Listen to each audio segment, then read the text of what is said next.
¿Qué es la fe, mis queridos hermanos? ¿Cómo podemos definir la fe? La fe pesa, la fe tiene medidas para poderle medir lo largo, lo ancho, lo profundo. ¿Cómo es ese asunto de la fe, mis queridos hermanos? Es como ir a un lado con los ojos cerrados, ¿no? Es como ir a un lado con los ojos cerrados. Fíjense que no sé si han visto que hay un muchachito gravemente herido, tiene daño cerebral, porque un reto viral absurdo era que se dejara caer hacia atrás y la persona se quitó en lugar de agachar. Entonces fue tremendo el golpe. Ya les había yo platicado que conocí al famoso Beto del Vaticano hace muchos años y me hacía lo mismo, me decía, a ver, déjate caer hacia atrás. Yo le decía lo mismo, pero tenía la certeza de que él estaba atrás para quedarme. Así que le falló esta persona a este joven que con toda la confianza se dejó caer hacia atrás. Y pues es grave, ¿no? Es ir a ciegas, a tientas, casi dice mi hermano, ¿verdad? Pues hoy vamos a ver sobre la segunda señal. Acuérdense que los milagros en Juan nos dicen las señales, hacia dónde apuntan las señales. Y las señales de Dios, parte 2, y Jesús, la única fuente de fe útil. Nuestro texto base es Juan 4, del 46 al 54, que me voy a permitir leer. Hoy todas las citas no son de Reina Valera 60, sino de la Biblia de las Américas, que a mí me gustó mucho en este pasaje. Dice, entonces vino otra vez a Caná de Galilea, donde había convertido el agua en vino, y allí había cierto oficial del rey, cuyo hijo estaba enfermo en Capernaum. Cuando él oyó que Jesús había venido de Judea a Galilea, fue a su encuentro y le suplicara que bajara y sanara a su hijo, porque estaba al borde de la muerte. Jesús entonces le dijo, si no veis señales y prodigios, ¿no creeréis? El oficial del rey le dijo, Señor, baja antes de que mi hijo muera. Y Jesús le dijo, vete, tu hijo vive. Y el hombre creyó la palabra que Jesús le dijo y se fue. Y mientras bajaba, sus siervos le salieron al encuentro y le dijeron que su hijo vivía.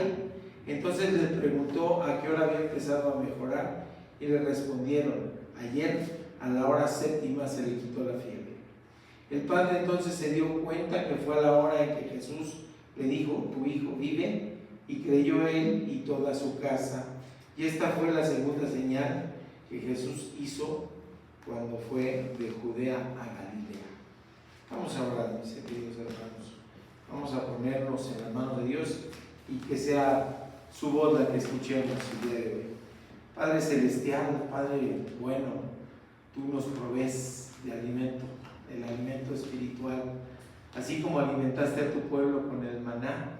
Hoy nos das ese alimento que nos va a permitir, Padre, crecer, que nos va a permitir fortalecernos en nuestra fe, Padre. Y ese alimento proviene de ti, es tu bendita palabra. Así que te ruego que nos pongas receptivos en nuestra mente, en nuestros oídos y en nuestro corazón, y que salgamos hoy transformados con un nuevo concepto de la fe.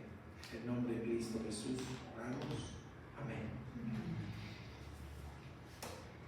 Ya que vieron el pasaje, ¿sí les parece que es un acto de fe? ¿Sí les parece que trata de eso, de la fe? Fíjense que hay diferentes tipos de fe. Hay quien dice ser cristiano porque le es familiar creer en Dios. ¿Y a qué me refiero con eso de que es familiar? Pues de que hay cercanía y familiaridad, como que es un concepto que nos toca. Y hay quien dice, porque así me lo inculcó mi familia, si lo han escuchado, ¿sí? Y a veces es solamente un vago concepto de que hay un Dios. Hay Dios. Y puedo vivir y hacer y deshacer como yo quiera. Sé que hay Dios, pero ni se mete conmigo ni yo con él, y cada quien por su lado, ¿no? Y cuando se me pregunta, ¿tienes fe? Sí, sí tengo pues sí creo. No es esa la fe que el Señor quiere de nosotros. Es una noción discreta. Hay mucha gente que dice creer en Dios, pero la mayoría no entiende que es una verdadera fe en Dios. Algunos dicen, ya un poquito más avanzado, creer en Dios es pensar que existe y creer que creó el cielo y la tierra y todas las cosas.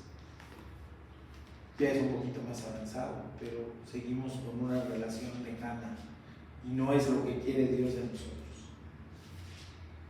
Hay otros que dicen, oigan, si yo leo la Biblia con frecuencia, oro, asisto a las reuniones, es más, predico el Evangelio, pero no incide más en su vida. Ahí está, ahí quedó, y tampoco es lo que quiere Dios de nosotros.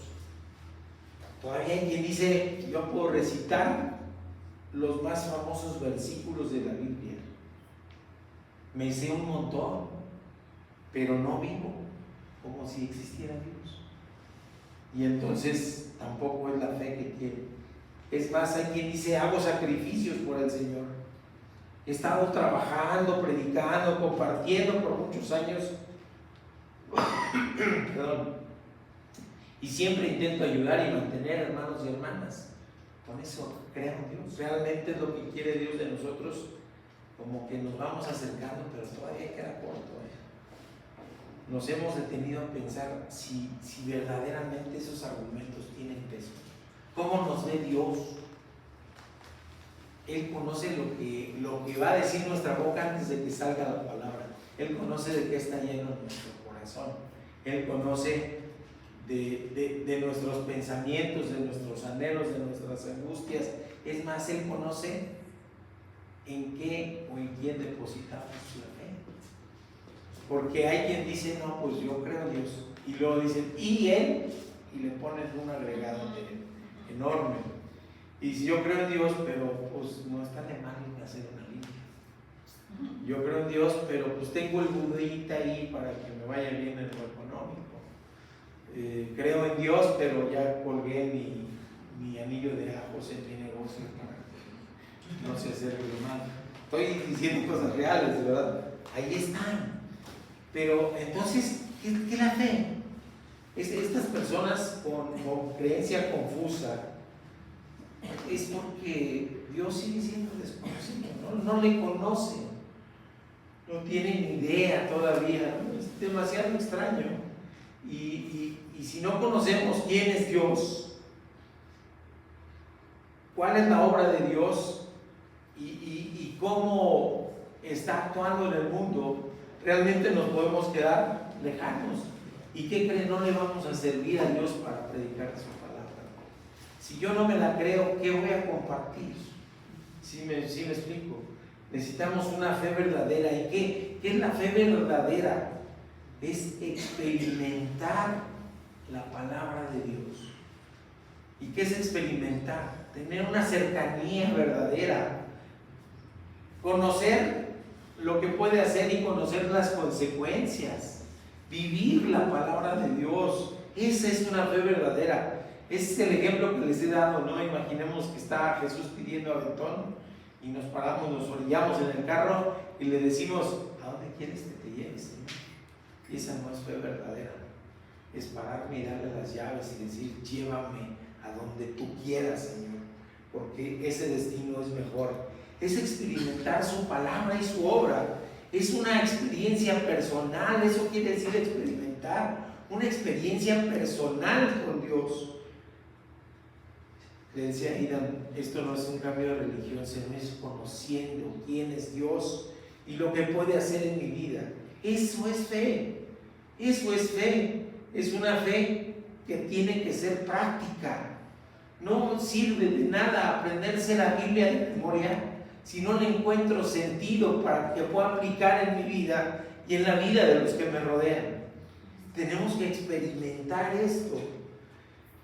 En el pasaje que hoy vemos la realidad de esto. Fíjense, quiero leerles Hebreos 11:1 y vamos a ver que lo que nos dice ese pasaje es lo que nos dice el autor o autora de Hebreos. ¿Qué dice? Ahora bien, la fe es la certeza de lo que se espera y la convicción de lo que no se ve. Ahorita vamos a desglosar un poquito más. Es un noble que tiene todo, aparentemente. Tiene una buena posición económica y social, es un oficial del rey, de Herodes, el tetrarca, no Herodes el Grande, que ya se fue hace tiempo, sino es hijo de Herodes. Pero ¿qué sucedía con los herodianos? ¿Querían a Jesús? No. Va empezando su ministerio, pero él está sirviendo allá, tiene buena posición económica, tiene sirvientes, siervos, y tiene un hijo enfermo. Y seguramente dijo, no, pues, ¿cuál es el mejor hospital de acá? Me lo llevo, tengo con qué, y no resultó. ¿Y ahora qué hacemos? Traigan a los mejores médicos de donde sea. Hay recurso económico. Y el hijo sigue enfermo. Traigan los remedios más raros y exóticos. ¿Y qué? El hijo sigue enfermo. Y entonces, ¿qué le queda? En ese corazón de padre o de madre, sí, que decimos, hago todo por mis hijos. Hago todo por mis hijos. Yo me imagino los momentos previos a su salida, decir, no funciona nada. ¿A dónde voy? ¿A quién acudo? Y certeramente dice, a Jesús de Nazaret. Voy con Él, voy para Él. Todo lo demás es fatuo, no sirve, porque no encuentra respuesta hasta que experimenta la fe. Y esa fe, ¿qué hace? Que entre en acción, que entre en acción. Él cree y tiene certeza y convicción de lo que no tenía a la vista. Así que la primera enseñanza dice, con Jesús, una fe que moviliza. Debemos estar conscientes que dice la palabra de Dios que la fe no se origina en nosotros, no es hablar de este hombre, decir, no, hombre, es un ejemplo de fe y hay que seguirle. No, es de Jesús de lo que tenemos que hablar. Es más, los seres humanos no nacemos con la habilidad natural de creer. En todas las culturas se han encontrado diferentes dioses, ¿verdad? Todos buscando una respuesta. Pero, ¿cuál ha sido el resultado de esto? Yo recuerdo no haber nunca hecho el juramento hipocrático cuando me gradué. Y qué bueno, porque no puedo jurar por Apolos, ¿o sí? No, ¿verdad? Son dioses griegos. ¿Y dónde están? Zeus, le cambiaron el nombre, ¿verdad? Los romanos le decían Júpiter. Y era el mismo, pero ¿y dónde está Moloch? Yo creo que no hay cultura que adore y queme otra vez a los niños, ¿verdad? En la panza de Moloch. Bueno, vemos a veces cosas tan dolorosas que parece que adoran a Moloch algunos pueblos, ¿no? Pero sí, o sea, no son dioses certeros, no son verdaderos, son dioses falsos. Y quien acude con un Dios falso, pues no tiene una fe efectiva, no tiene una fe que dé resultados. La fe proviene de Dios, ¿sí o no? Dice la misma palabra. ¿De dónde viene la fe? Pues de Dios. Segunda de Pedro 1:1 dice, Simón Pedro, siervo y apóstol de Jesucristo, a los que han recibido una fe como la nuestra, mediante la justicia de nuestro Dios y Salvador Jesucristo. Dios no es solo el dador de la fe, sino también es su autor, su originador, su pionero, su precursor, y Él nos guía por el camino de la fe. Hebreos 12:2 dice, puesto los ojos en Jesús, el autor y consumador de nuestra fe. Y luego debemos pensar, oigan, ¿y cómo se origina esa fe? Porque es un proceso. ¿Cómo es que puedo llegar a creer en Jesús si nadie me habla de Él? Si nadie me predica de Él, si nadie me enseña quién es Él. Por eso dice Pablo en Romanos 10:17, Así que la fe viene del oír, y el oír por las palabras de Cristo. Entonces, fíjense, aquí el protagonista no es nadie más que Jesús. Podemos entender esto, ¿no? Jesús en la primera señal convierte el agua en vino en Caná de Galilea. Y decían que ni el maestresala sabía de dónde habían sacado ese vino. Los sirvientes sí, María sí, los discípulos sí, y seguramente después se corrió la voz. Se corrió la voz porque decían, Él hizo esa primera señal. ¿Y qué era importante ahí? ¿El vino? No, era la señal que apunta hacia la gloria de Jesús. Eso era lo verdaderamente importante. Y eso se empieza a correr y llega a Capernaum, a las orillas del mar de Galilea. ¿Sí? 30 o 34 kilómetros de Caná, pero Caná está en las montañas. Y este hombre, en esa desesperación de padre, es decir, ¿qué hago? Porque mi hijo se está muriendo, decide emprender la marcha. Tenía siervos, sí, podía haber mandado a alguien de ellos a buscarlo, pero él quiere ir y tener un encuentro personal con Jesús. Y eso es lo que lo motiva, eso es lo que él quiere. Él sabe que la cercanía con Jesús bendice, por eso decide emprender el viaje. Ahora fíjense, ¿cómo era ese viaje? Yo me lo imagino caminando deprisa, caminando con desesperación, caminando con incertidumbre, caminando con desesperanza. Es el último recurso. El hijo está muriendo. Quizás han intentado, les digo, otras cosas, pero no ha funcionado. ¿Cómo se manifiesta entonces esa esperanza? Cuando se convierte en fe, y la fe moviliza. ¿Qué es lo que sucede? Nos lleva hacia Cristo. Una fe certera, una fe verdadera, no nos deja estar tirados en la hamaca. No, es una fe que moviliza, que cada paso que demos o que necesitamos dar nos acerque a Jesús. Ese tipo de fe es la importante.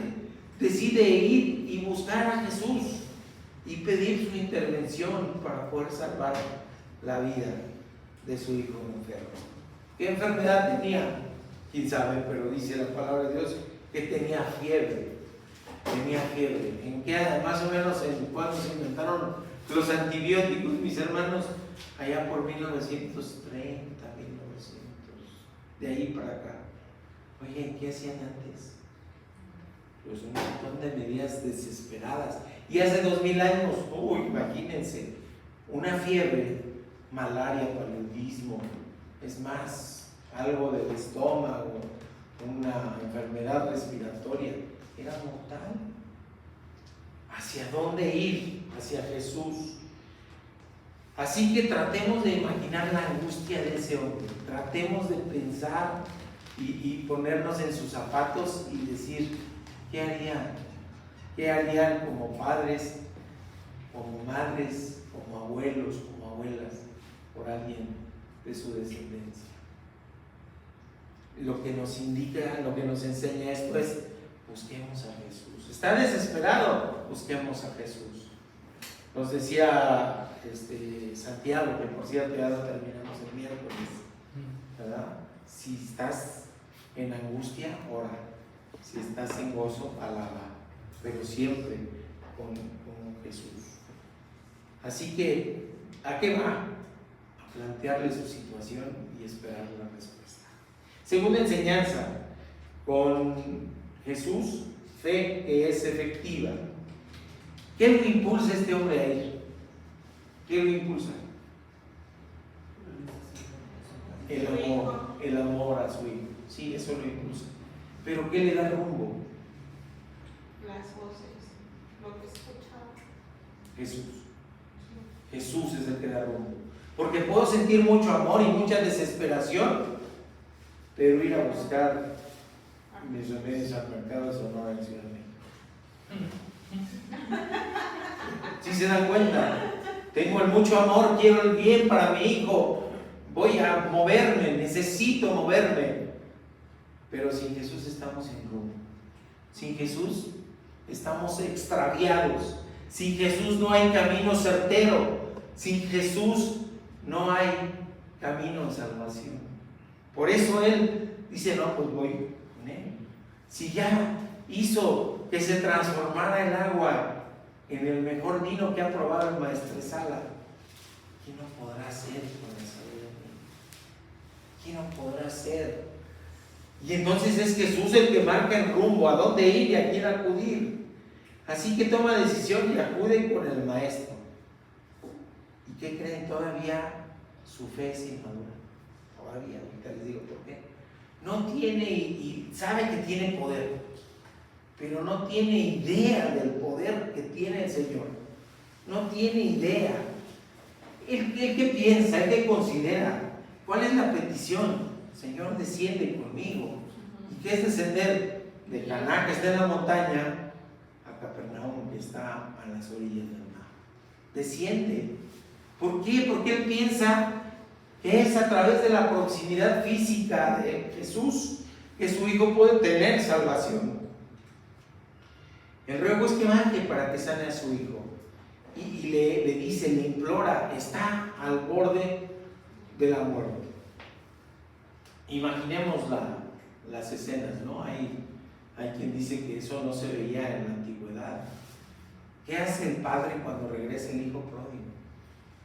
Lo recibe con amor. Pero sale corriendo, se recoge su túnica y sale corriendo, y debió haber sido hasta grotesco verlo correr, cuando eso no se acostumbraba, porque corrió por amor para recibirlo.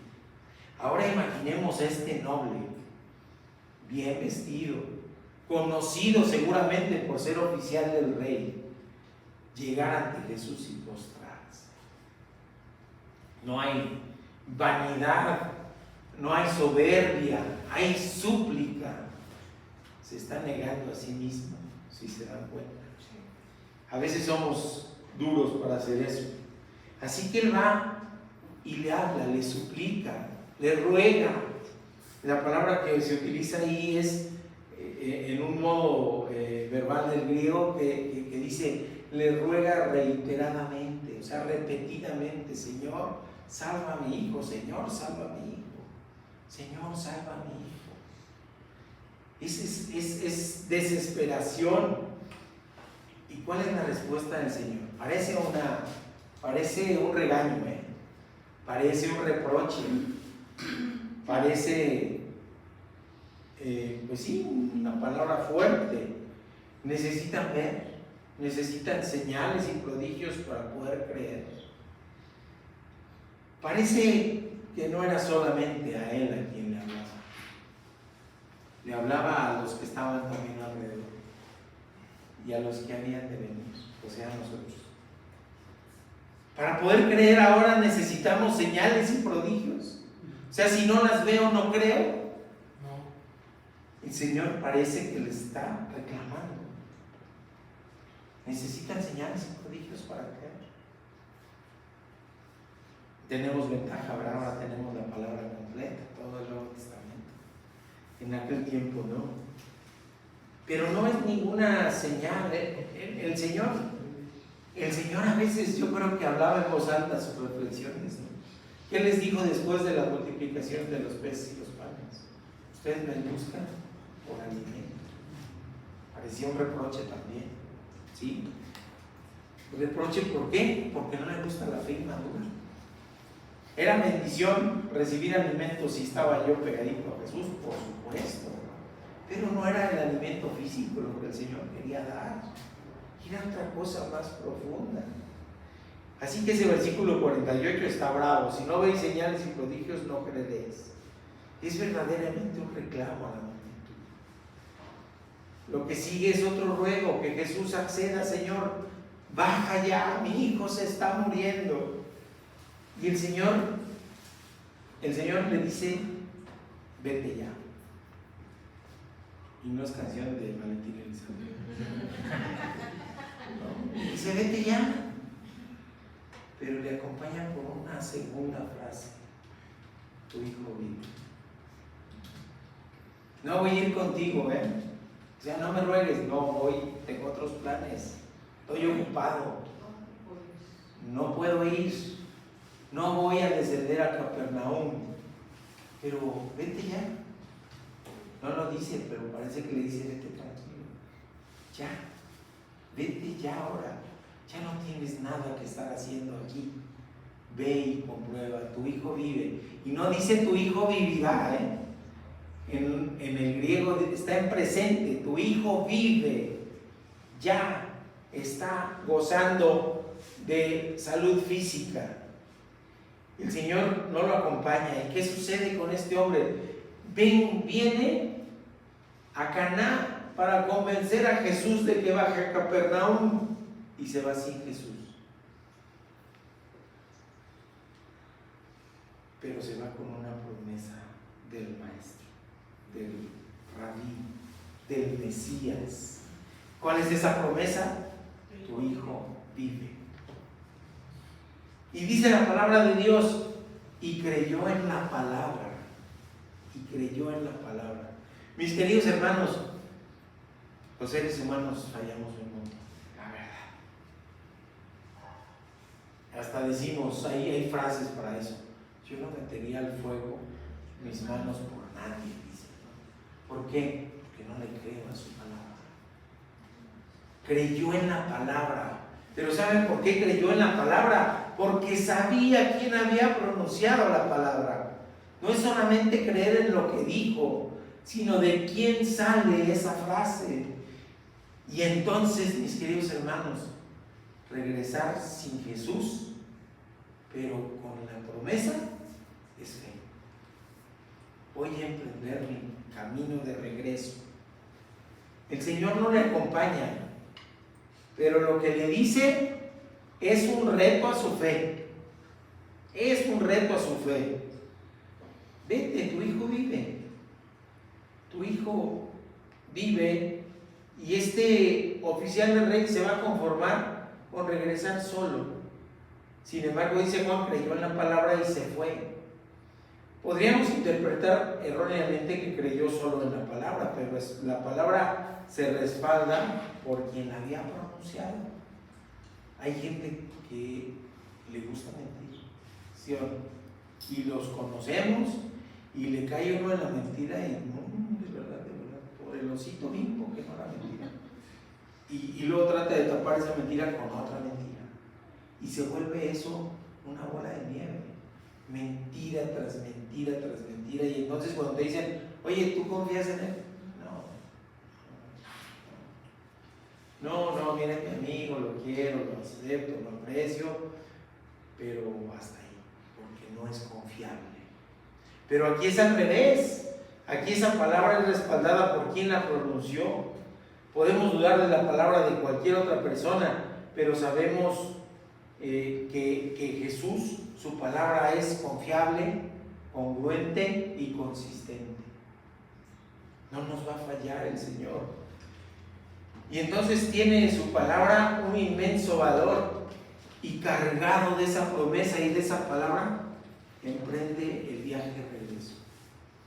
Había ido con desesperanza, ahora camina con esperanza. Había ido con incertidumbre, ahora tiene la certeza de que el Señor está actuando. Había ido con miedo, ahora va con ilusión. Había ido sufriendo por la posibilidad de que su hijo muriera, ahora va con gozo. ¿Sí se dan cuenta? La fe transforma si la depositamos en la persona correcta. Si le voy a creer al Buda, a los collares de ajos, a las pulseritas de quién sabe qué, ¿sí? Pues entonces voy vacío, sin certeza y sin certidumbre. Pero la declaración de Jesús es definitiva, contundente: tu hijo vive. Y solamente en palabras de Jesús es que podemos aceptar esas declaraciones, ¿no? Yo recuerdo cuando empezó el COVID, hubo un pastor famoso que salía en la televisión, que salió declarando sanidad a la humanidad, reprendiendo al virus y diciendo que por la gracia de Dios él no se iba a enfermar. Ahora tiene varios años fallecido. ¿Por qué? Porque se atribuye cosas de Jesús para él. Jesús tiene poder en su palabra, nosotros no. A nosotros no nos toca eso. Lo que nos toca es hacer el papel de este noble, acercarnos a Jesús, caminar hacia donde está Jesús, postrarnos ante Él, ante las dificultades, ante los problemas, ante las pruebas, rogarle respuesta y después aceptar su respuesta. También eso es un acto de fe, porque hay quien dice: no, pues Jesús no me contesta, Dios no me quiere, Dios no me otorga. No, Dios está respondiendo. A veces el silencio es su respuesta y a veces el silencio es un espérate tantito, porque yo soy el dueño del tiempo y lo que tú me pides no es el momento en que lo recibas. Así que tenemos que ser también francos en que no es el genio de la lámpara. Por eso es blasfemo también aquellos que dicen: te voy a arrebatar una bendición. No, es soberano. Saber que es soberano también es un acto de fe, y que es soberano sobre el universo, sobre su creación y sobre mi vida.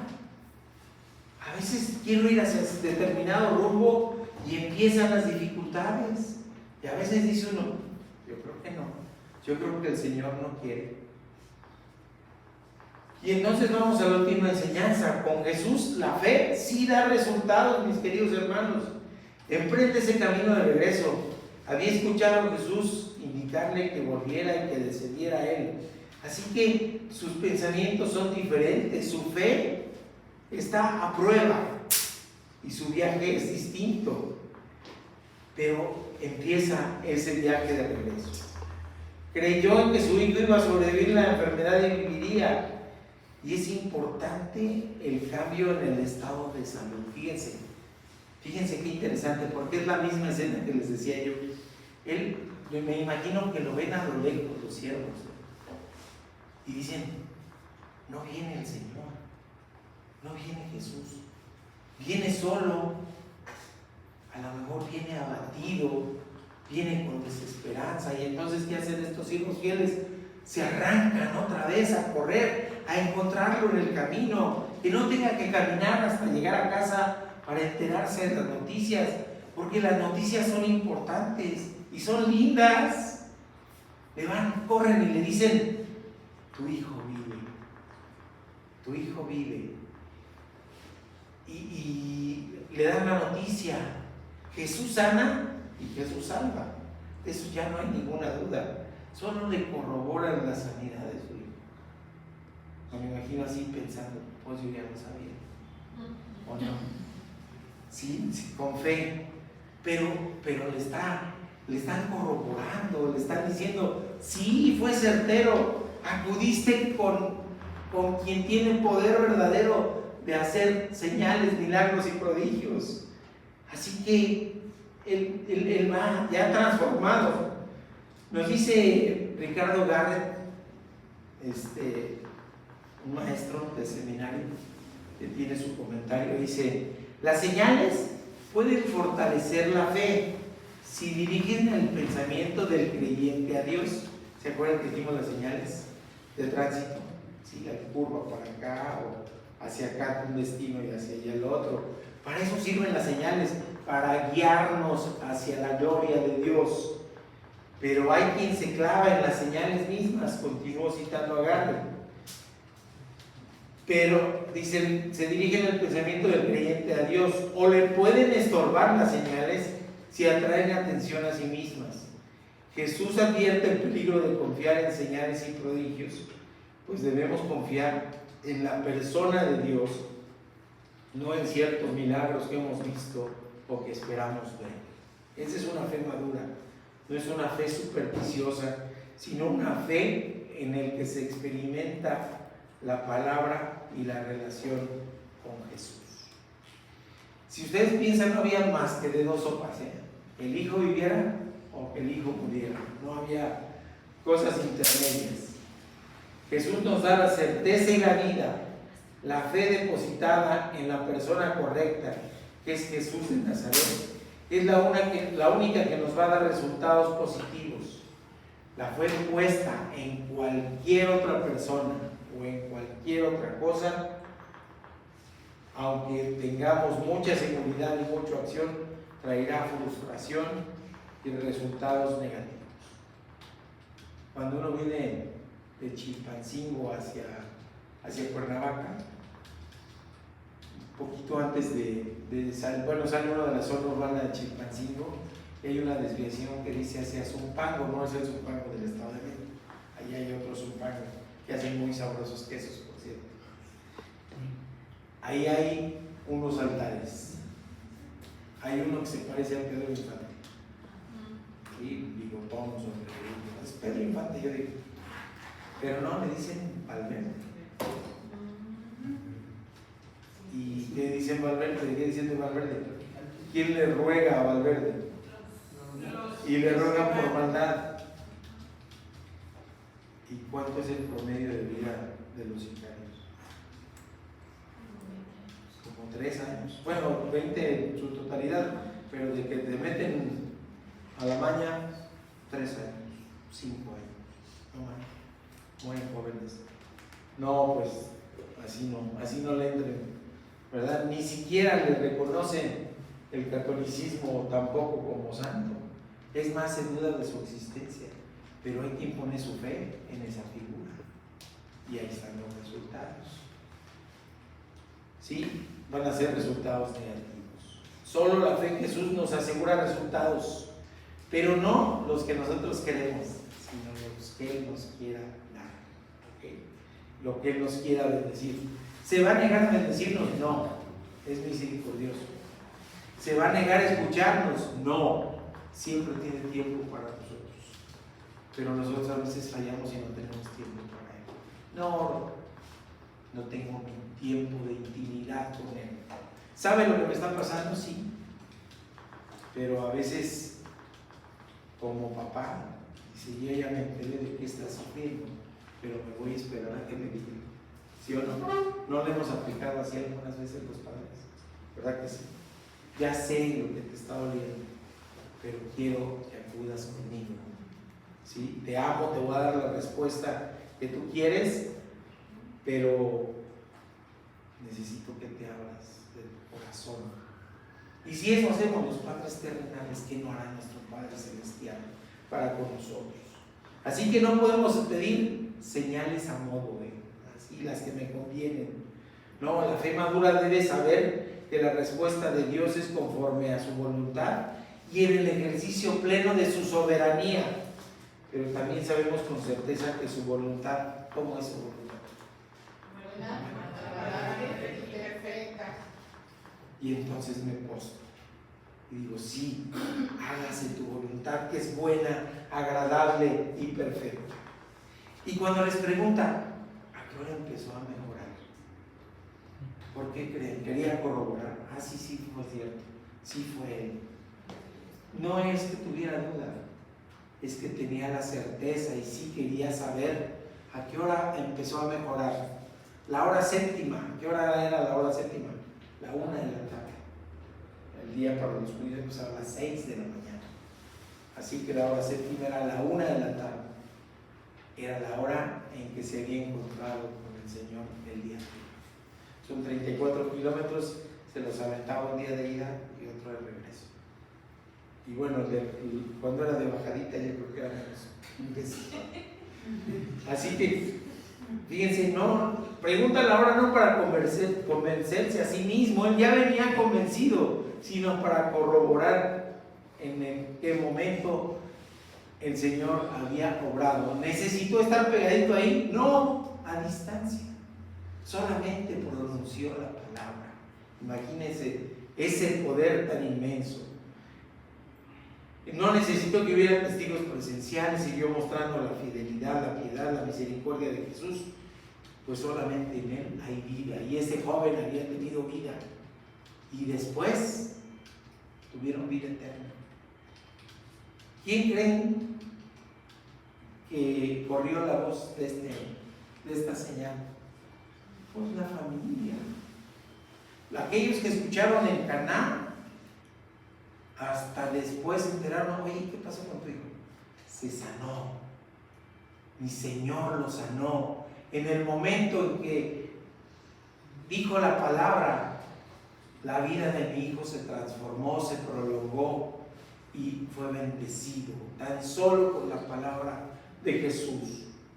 Se transforma todo el entorno y ya me imagino que hubo hasta fiesta. Se sanó mi hijo.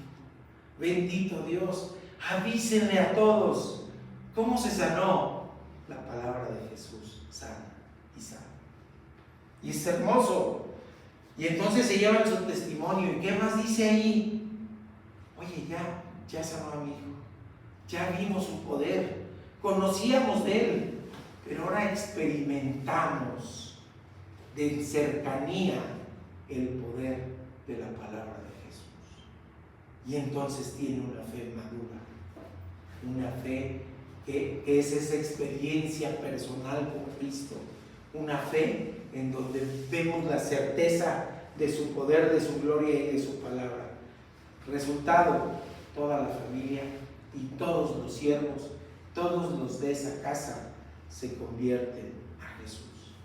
La fe se multiplica con el testimonio y es el Espíritu Santo quien usa ese testimonio para despertar y fortalecer la fe en los oyentes. Y finalmente, también la fe del testigo se fortalece. Hemos experimentado, pensemos mis queridos hermanos, hemos experimentado en el último mes algo grande, algo increíble, algo que no podemos a veces explicar desde el punto de vista humano. Es Jesús actuando, mis queridos hermanos. Es Jesús actuando, es Jesús guiando, es Jesús cuidando, es Jesús en la vida de las personas, viniendo a transformarlas. ¿Qué tenemos que hacer con eso, mis queridos hermanos? Que ese sí, estoy consciente de que lo he vivido en este último mes, que se transforme en testimonio y que se transforme en palabra para otras personas. No me creas a mí, pero cree en la palabra de Jesús. Y puedo decir el testimonio de cómo ha transformado mi vida, y puedo decir cómo me ha cuidado, y puedo decir cómo me ha bendecido, y puedo decir que llego a fin de mes y ya no tengo dinero, pero no me ha faltado un alimento en mi plato. Es Jesús actuando. Así que, mis queridos hermanos, la fe se ejercita, ¿sí? Se ejercita. Así como el cuerpo, se necesita ejercitar la fe. ¿Cómo la ejercito? Platica diario con Él, conócelo más, lee de su palabra, cree en Él y cree en lo que puede hacer en tu vida. El resultado entonces va a ser una transformación equiparada por el mismo Maestro, como le dijo a Nicodemo. Vas a ser otro, vas a nacer de nuevo. ¿Lo creemos, mis queridos hermanos? Amén. Lo creemos. Tenemos verdaderamente fe. Nuestra fe está puesta en la persona correcta.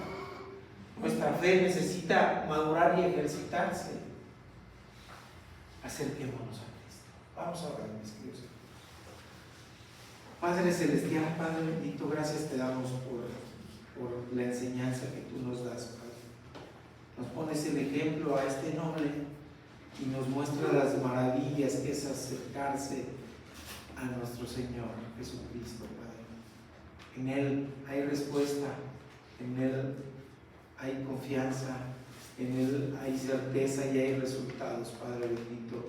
Quítanos todo estorbo de nuestra mente, de nuestro corazón, y permite que nos acerquemos plenos a nuestro Señor sabiendo que nos va a recibir amoroso. En el nombre de Cristo Jesús.